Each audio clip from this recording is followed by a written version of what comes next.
Bonjour tout le monde. C'est pour moi la deuxième fois que je suis entre vous. La première, vous étiez très gentil, j'espère maintenant aussi.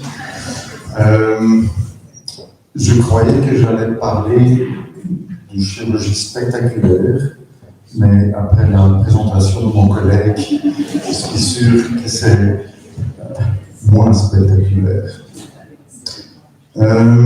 Pierce, ça veut dire quoi? Personalized External Aortic Root Support. Donc c'est un support, et je l'ai avec moi ici. Je vais le laisser tourner. Je veux le retour. On a encore besoin au labo. Mais il faut toucher, il faut apprécier le textile pour comprendre de quoi il s'agit. Je vais commencer ici. Vous n'êtes pas le public à qui je dois expliquer de quoi on parle. On parle du Marfan, mais à la fin de cette slide, on dit le prédicteur le plus prononcé, mon français n'est pas si bien, je m'excuse d'avance, pour prévoir une dissection, c'est la dimension. Et on peut parler, discuter très longtemps du taille de cette discussion. Cet article que vous voyez ici, ça vient de Boston, du canon, vraiment des papes de chirurgie aortique, qui décrit un tout petit peu les critères qu'ils emploient chez eux. Et il nous faut être honnête, chez nous aussi, on emploie les mêmes calibres, et taille n'est pas tout. On peut dire 45 mm, c'est une marge très claire pour dire maintenant il vous faut une opération, mais il y a certainement les autres paramètres. Taille doit être corrigée pour hauteur. Taille doit être corrigée pour l'aspect que les cardiologues voient chez eux sur l'échocardiographie. Si la racine vraiment est en train de changer pendant les mois qui les suivent, il nous faut faire quelque chose. S'il y a un risque dans la famille, apparemment une frère ou une parent a déjà vécu une dissection, c'est aussi quelque chose qu'il faut tenir compte avec. Bon, ça a été déjà expliqué dans l'introduction. Jusqu'à présent, on a toujours remplacé la racine avec un conduit. Un conduit, c'est une tube en dacrone, c'est du polyestre. Et on peut préserver la valve ou on peut remplacer la valve. Il y a des indications souvent. Ce qu'on fait maintenant le plus, c'est d'essayer de préserver votre propre valve le plus que possible. Ce qu'on appelle en anglais valve sparing surgery. À droite, en bas, il y a un exemple avec une tube, avec une valve mécanique dedans. Et cette procédure, ça s'appelle un pental, d'après le chirurgien pental. Le valve sparing, il y a deux techniques différentes, référées à deux chirurgiens qui vivent encore. Yacoub, quelqu'un qui a travaillé très longtemps à Londres, maintenant en Égypte, et Tyrone David, qui travaille à Toronto. Maintenant, on est arrivé au Tyrone David 3. Donc, il y avait dans le temps 3 modifications de son technique. Qu'est-ce qui sont les problèmes avec ces deux techniques? Pourquoi est-ce qu'on a besoin de quelque chose d'autre? Donc, premièrement, si on emploie une valve mécanique, on a un risque d'environ presque 1% par an, car il faut prendre un anticoagulant, et le risque que le sang est trop fluide ou trop dur, est très grande, et une thromboembolie est possible. Et le risque est environ tout près de 1% par an, ça veut dire après 10 ans, vous avez 10% de chance, après 20 ans, 20%. Et on fait cette procédure, c'est des gens qui sont jeunes. Si on récupère votre propre valve, le valve sparing pour la procédure, il y a toujours un risque que cette valve, quand même, commence à couler dans le temps après la procédure. et le risque là-bas est 1,3% par an. Donc là aussi, après 10 ans, c'est 13%, après 20 ans, c'est 26%. Donc, non plus idéal, mais il n'y a pas d'autre chose à faire. Voilà. Tal Golosworthy, quelqu'un qui vit dans le UK, à Londres. Vous voyez, hein, c'est un enfant typique, le phénotype typique. C'est un ingénieur. Et dans les années 2000, il s'est trouvé lui-même avec le problème que son art était en train de grandir. Mais son valve fonctionnait encore bien. Et pour lui, l'idée de vraiment remplacer tout n'était pas du tout idéale. Donc il voulait faire quelque chose d'autre. Donc il s'est réuni avec deux chirurgiens, Tom Treasure et John Pepper. Donc John Pepper est vraiment un chirurgien très renommé dans le monde de chirurgie aortique. Il a travaillé longtemps avec la coupe d'ailleurs. Et ils voulaient les trois revisiter l'idée de mettre quelque chose autour de la racine, car cette idée est très vieille. Hein. Einstein, il avait un anévrisme de son aorte abdominale, et lui aussi a été opéré en mettant quelque chose, c'était une cellophane, en mettant du cellophane autour de son anévrisme. Ça n'a pas aidé. Donc, mais tout le matériel jusqu'à présent n'était pas bien. Et c'est pour ça que je vais demander à vous de bien apprécier la texture de la matériel que vous avez en main maintenant. Et c'est ce qu'ils ont trouvé. Donc c'est quelque chose qui est beaucoup plus compliant et qu'on peut se mettre autour de la racine. Tom Golosworthy était le premier à faire cette procédure, c'est-à-dire c'était le premier patient. Et ça a été décrit en 2004 dans Lancet, qui est quand même un journal très renommé. Et 6 ans plus tard, les premiers 20 cas ont été publiés. Tous les patients ont suivi cette procédure et ce qu'on voyait très clair, que les dimensions de les aortes restaient vraiment très stables. Donc la dilatation était résolue et aussi la fonction des valves était parfaite. Tous ces patients étaient des enfants avec des valves qui coulaient presque pas, donc des valves qui étaient bien. Qu'est-ce qu'on fait en pratique? Donc on prend un CT, un scanner très spécial, qui nous rend la possibilité de vraiment créer une forme que vous avez en main là, une forme de votre propre aorte quand vous êtes patient. Et sur cette forme, cette textile est formée. Donc c'est pour ça le nom Personal External Aortic Root Support a été bien trouvé.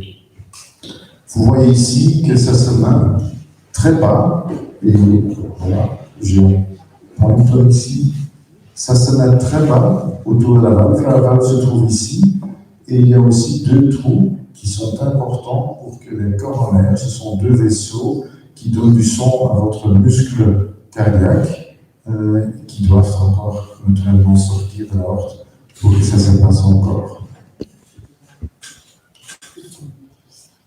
Donc c'est une alternative. Dans les valves sparing, il nous faut employer toujours la machine à cœur-poumon.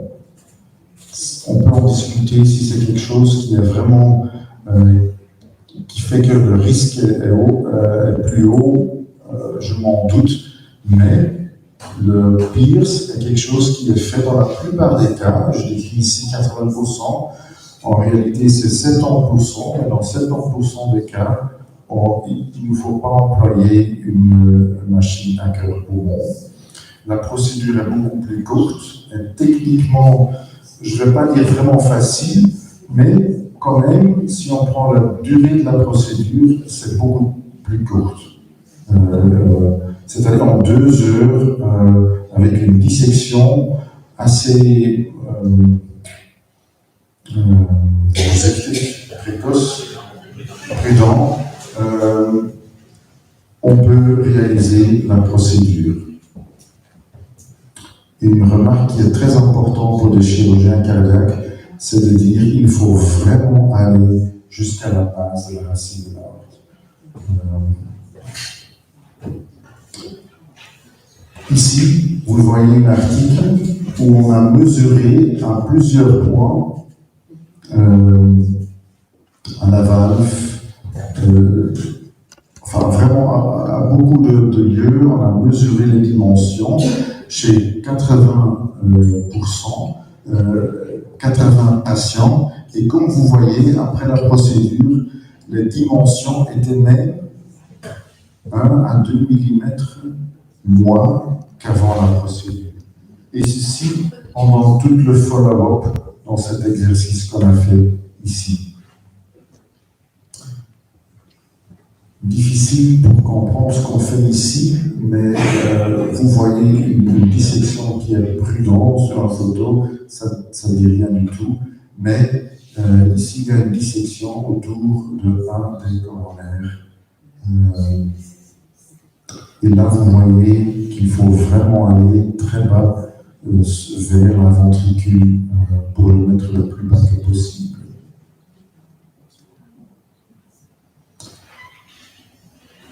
La première procédure a été faite en 2004. Où on est maintenant? Maintenant, je crois qu'on a implanté cette pierce dans plus de 500 patients, je crois même 700 patients. Ce que vous voyez ici, ça vient vraiment du rapport écrit en novembre 2022. Donc c'est très récent. Et pourquoi je vous montre ça? Pour vous dire que, regarde, dans la plupart des patients, et on n'a pas tout inclus ici dans cette analyse, mais dans la plupart de ces patients étaient des marfands. Car depuis le début, c'était le patient idéal pour faire cette procédure. Il y en avait 40 Louis X, presque 100 avaient une valve bicuspide. Et qu'est-ce qui se passe? Normalement, la valve aortique est tricuspide. S'il n'y a que 2 leaflets, très souvent, ces valves commencent à couler et c'est celle qui fait que la racine commence à grandir, les dimensions augmentent. Et il y a des autres procédures où on l'emploie aussi. Et quelque chose qui est assez nouveau, et ça n'a rien à faire avec ce qu'on parle ici, mais simplement pour vous indiquer, dans les ROS. Les ROS, c'est une procédure où on emploie la valve pulmonaire pour remplacer une valve aortique qui est malade, c'est des jeunes. Et là aussi, il y a un risque de dilatation, et pour prévenir ça, on emploie le Pierce aussi. Voilà, la même chose, mais plus prononcée dans ce diagramme. Et voilà.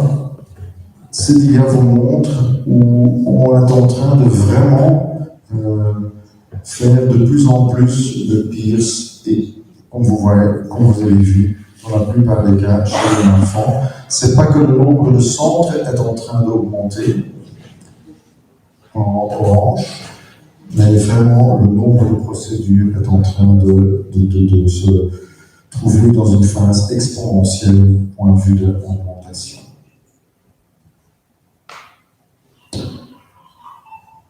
Ceci, c'est une image de Tom Colesworth-Inman, d'ailleurs. Après quelques ans, il commence à sentir des douleurs thoraciques. Et chez un homme de tel âge, la première chose qu'on y pense, c'est qu'il y a quelque chose qui n'est pas bien avec ses coronaires.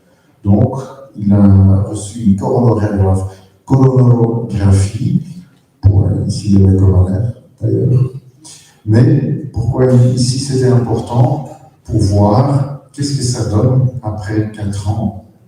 Oui. Est-ce qu'il y a peut-être des sténoses à cause de cette fabrique autour de cette racine? Non, c'était très bien ouverte, c'était pas du tout la cause des douleurs, il n'y avait rien abnormal avec les coronaires. Une autre cas. Palatal, c'est quelqu'un qui est décédé, malheureusement, après avoir eu une pierce, mais il n'a pas décédé à cause d'une dissection ou quelque chose qui a été relaté au marfan. C'était une arythmie. Mais pourquoi c'était intéressant? Car il a donné beaucoup plus avant la procédure, la permission, quand il décédait, de faire une autopsie. Et c'est pour ça, vous voyez ici la microscopie de la paroi aortique. Et probablement vous dites, oui, c'est bien que vous dites ça, mais qu'est-ce qu'on voit? Bien, on voit que ici, il y a l'incorporation dans la paroi aortique est presque optimale. Donc ça se trouve vraiment à l'extérieur de l'aorte. Ça a bien incorporé sans abîmer la paroi aortique. Et tous les 3 niveaux de la paroi aortique sont normaux. Donc, un très bel exemple comment ça incorpore.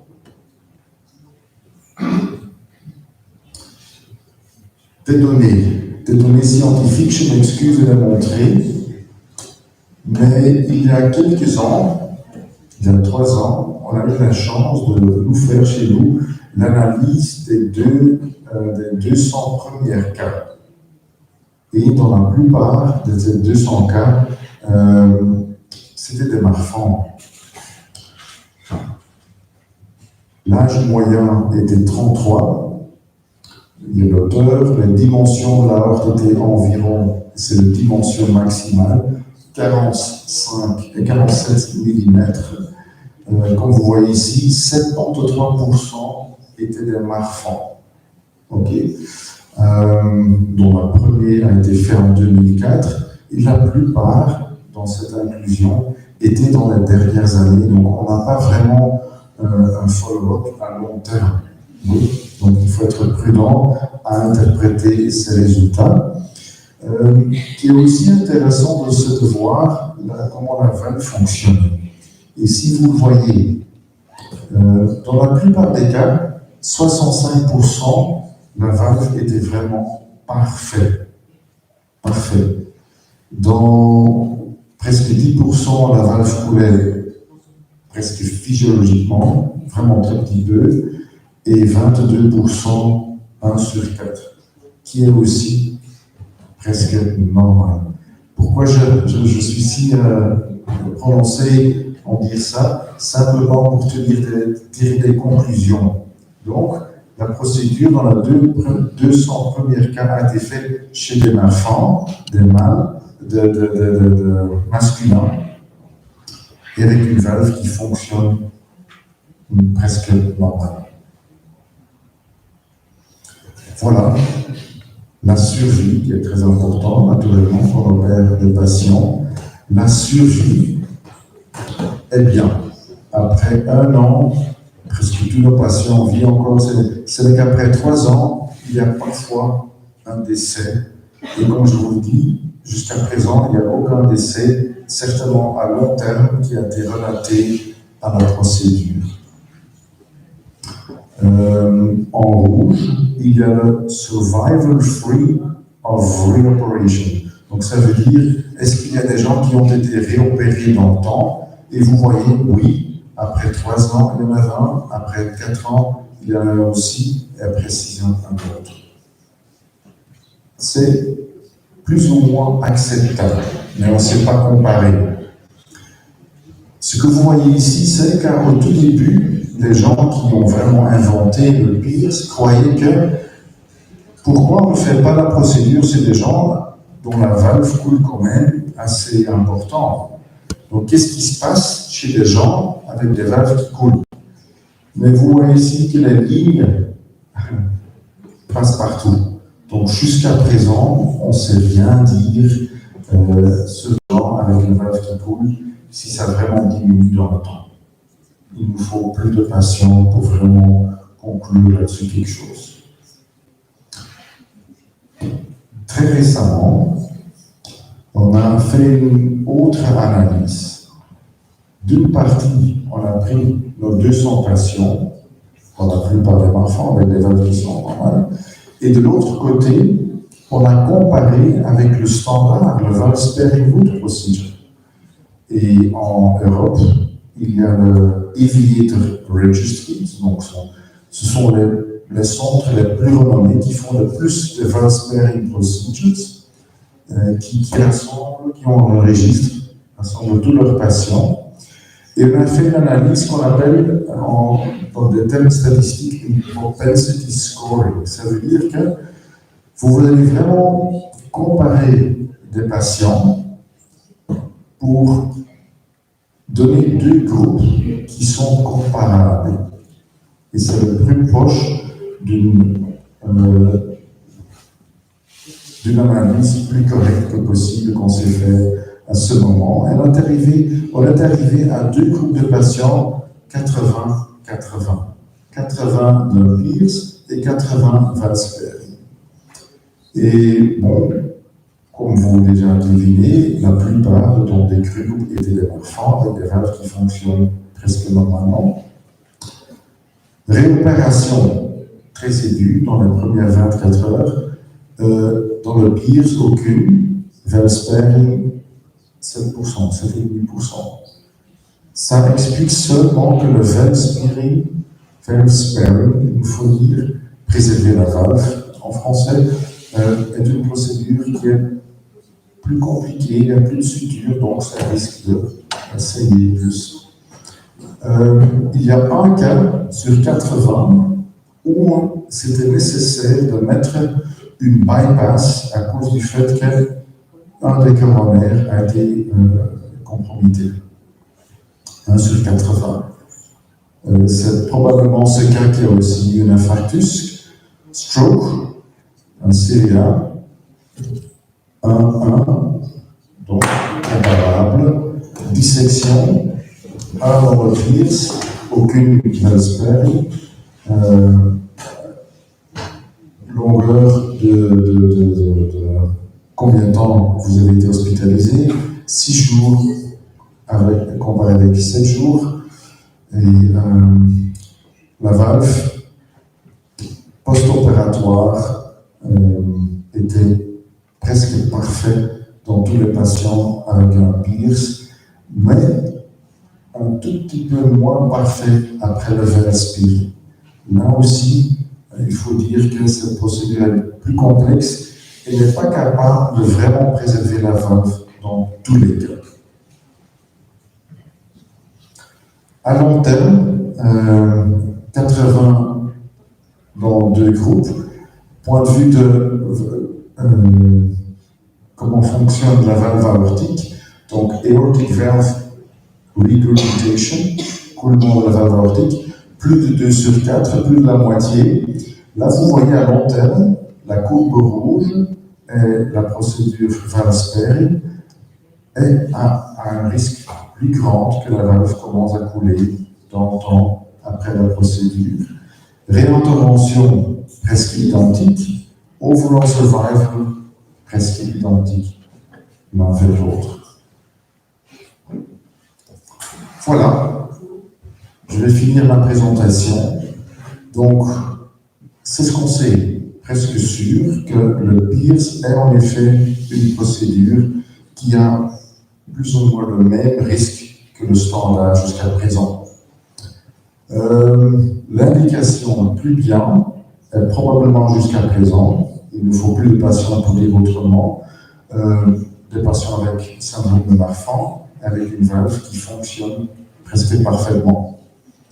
Ce qu'on sait d'un cas, que apparemment, et nous on sait aussi du labo, que la incorporation dans le paroi aortique est bien, donc ça stabilise très bien.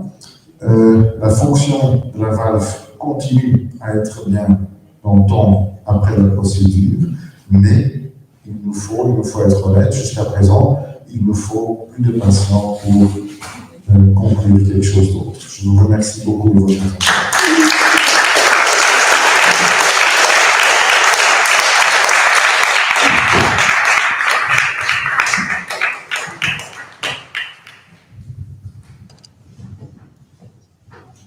J'ai deux questions. La première qu'on utilise cette technique pour d'autres anévrismes, par exemple de l'aorte abdominale? Et est-ce que chez les marfangs, on peut découvrir, je ne sais pas si vous pouvez répondre à cette question, est-ce qu'il y a des anévrismes qui peuvent apparaître à d'autres endroits de la route?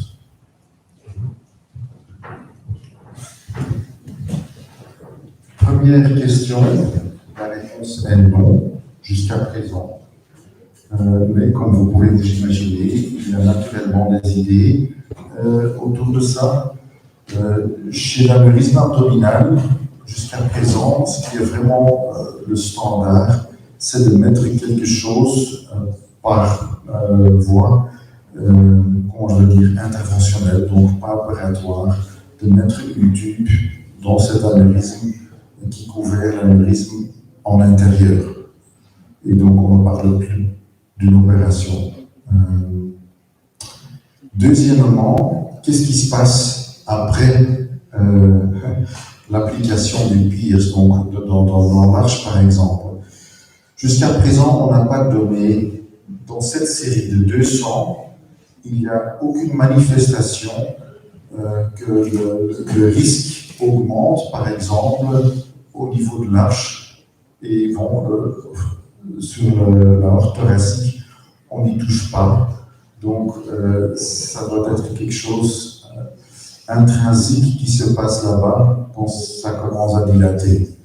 Donc, dans la série, car on est très intéressé pour répondre à cette question que vous avez, au niveau de l'arche, il n'y a pas de cas qui montrent que ça commence à dilater là-bas.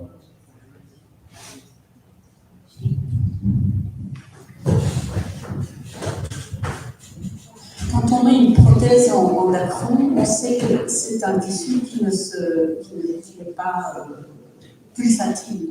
Et donc, on a imaginé que peut-être, du coup, il y avait plus de pression derrière la prothèse. Est-ce que dans le pierce, il y a une élasticité dans ce tissu qui pourrait justement améliorer cette situation?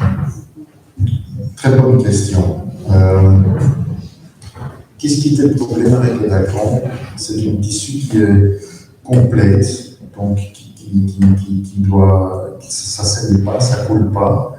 Et qu'est-ce qui se passe entre le paroi du dacron, car c'était la technique ancienne, le dacron et le paroi aortique? Dans la plupart des cas, il y avait une sorte d'inflammation et une sorte de layer, un niveau de fluide, il y avait un fluide entre les deux. Donc ça n'incorporait pas. Oui, au début, c'était, quand vous avez apprécié le tissu, c'est quelque chose qui est compliant. On croyait que cette compliance pouvait se retrouver dans le pierce aussi. On a fait de la recherche chez nous, même dans nos séries de patients très intenses. On a pris un des scanners les plus avancés que possible, mais ça devient aussi quelque chose qui est rigide. Donc il n'y a pas de pulsatilité après quelques mois déjà. Ok? Donc, mes collègues vont m'attaquer.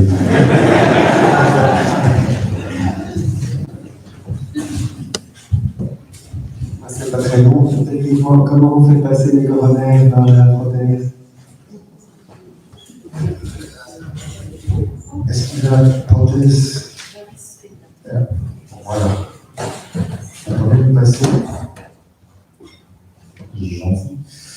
Donc, ici, vous voyez une sorte de suture qu'il faut lâcher et on coupe deux trous dans la prothèse et on coupe ici. Donc, comme ça, on passe au-dessous des deux coronaires. C'est une réponse pour vous? Oui. Merci pour la belle présentation. Je ne sais pas, enfin, vous avez certainement vu dans les recommandations américaines de l'orthopathie, on met beaucoup d'importance sur le fait que les chirurgies aortiques doivent se faire dans des centres volumineux, disons, on met quelques chiffres. À votre avis, est-ce que, premièrement, quelle est la courbe d'entraînement pour cette procédure? Combien de procédures est-ce que vous devez faire pour être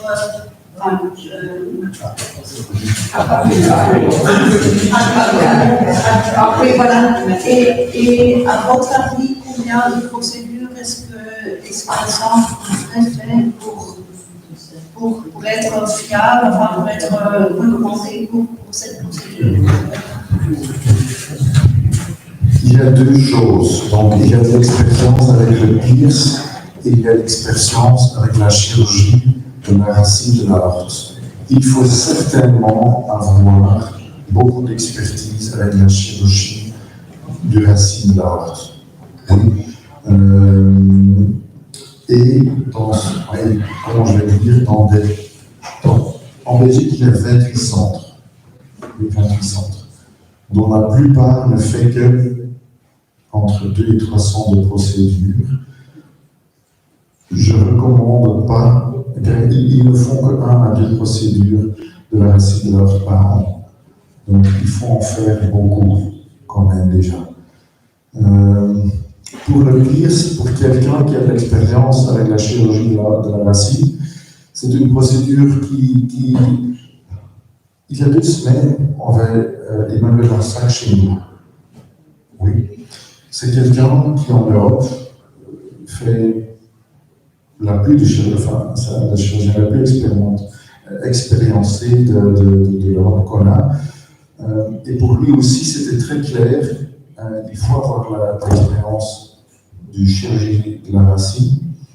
Et probablement, il faut aussi concentrer l'expérience avec le PIRS, car c'est encore quelque chose d'autre. Pour vraiment stabiliser 100% de la racine, il faut aller très très très bas. Il faut être... les plans de dissection ne sont pas si faciles de comprendre.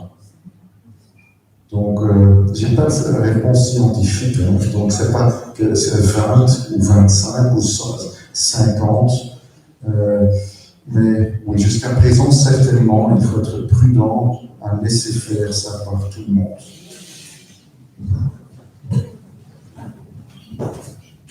Merci beaucoup de cette présentation.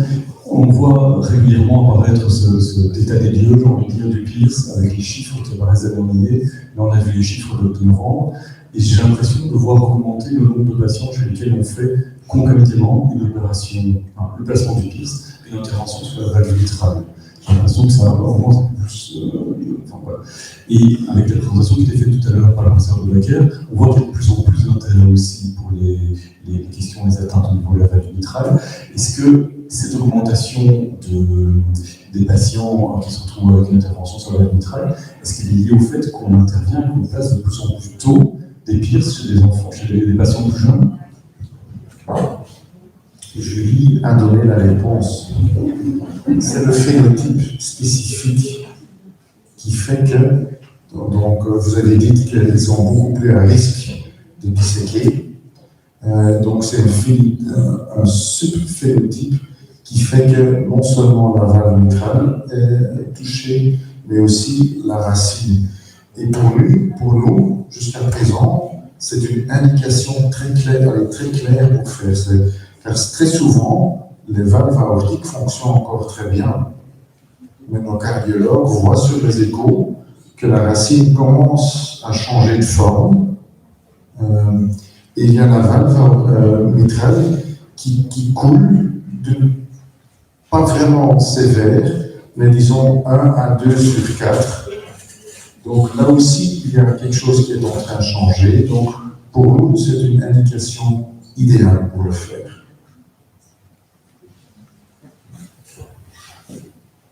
Et où sont pratiquées la mise en place uniquement dans votre camp? C'est pas qu'on a une sorte de trademark chez nous, hein. Pas du tout. Hein. Donc c'est quelque chose qui tout le monde sait faire. Comment ça s'est passé chez nous? En 2008, Marek Kubelik avait deux petits gosses, deux petits enfants, un de 16 et quelqu'un de 18 ans, très jeune, avec vraiment le profil idéal pour le mettre. Et lui aussi a toujours dit, regarde, pourquoi vous faites toujours de la chirurgie si compliquée sur ce truc, pourquoi vous ne restez pas à simplement stabiliser. Et en 2009, le premier article a sorti du groupe de Royal Brompton à Londres. Et j'ai contacté John Pepper tout de suite. Il nous a assisté les deux premiers, et un an plus tard, on a fait nos deux autres patients, avec des résultats qui étaient bien. On était vraiment très satisfaits, on a continué à le faire. En Belgique, il y a un centre jusqu'à présent. En Hollande, je crois, un qui en fait beaucoup, plus que nous d'ailleurs. À Londres, on continue à le faire. Et partout en Europe, il y a des centres qui commencent à le faire. C'est pas un trademark, donc il faut simplement, il n'y a qu'un producteur, je vais dire. Donc la firme s'appelle Extent. On n'a pas de lien commercial avec cette firme, c'est pas qu'on est payé pour le faire, pas du tout. Je préfère qu'il y ait une ligne très claire entre ça. Voilà, ça c'est la réponse. Merci pour cette exposé, cette belle présentation de données nouvelles. Pardon. Merci d'avoir partagé les données récentes sur cette technique et ce magnifique exposé. J'avais une question pratico-pratique. Est-ce que finalement, pour un cardiologue, est-ce qu'il y a des anatomies plus favorables à cette technique aortique ou est-ce que c'est accessible à toutes les anatomies aortiques potentiellement? Et deuxième question, c'est quels sont les délais pour obtenir ces prothèses sur mesure? J'imagine que ce n'est pas aussi simple que ça. Donc, réponse par réponse, une anatomie non favorable est une anatomie avec le coronaire gauche, avec un ostium, c'est pas le coronaire gauche, ça fait ici c'est gauche, avec un ostium, c'est le début de cette coronaire, qui est très court, car on vient de dire qu'il nous faut disséquer au-dessus. Si c'est très court, il n'y a pas une anatomie très claire, il n'y a pas un plan très clair, donc on risque à abîmer le coronaire, et malheureusement, un des décès a été expliqué à cause de ça. Donc pour nous, c'est une exclusion très claire, donc il faut faire attention à l'ostium. Deuxième question, comment est le processus? Donc d'abord, il y a le patient, où on dit, regarde, c'est une indication qui est bien. On prend un scanner très spécifique, ça s'appelle 4DCT, CG Gated, donc pour vraiment créer la forme. Oui. On envoie les images à Londres, et ils revoient les images pour dire, regarde, c'était bien. Parfois, un patient a bougé. Et il faut avoir des séquences qui sont bien, sinon il faut refaire. On a un patient qui est en train de refaire le scanner maintenant. Si le scanner est bien, on crée la forme, on nous renvoie les dimensions. Il faut signer. Avec cette signature, la forme est créée et la fabrication commence. Et environ après 6 semaines, on a le Pierce chez nous. En deux formes, en deux formats, 95% et 100%. Et l'idée derrière ça n'est pas très claire, certainement plus maintenant. Dans le temps, on avait l'idée, si la valve coule et on diminue les dimensions de l'aorte, probablement cette fuite va disparaître. C'est pour ça qu'on met aussi 95%. À part du fait que c'est aussi une réserve. Nous, on a toujours pris un 100%.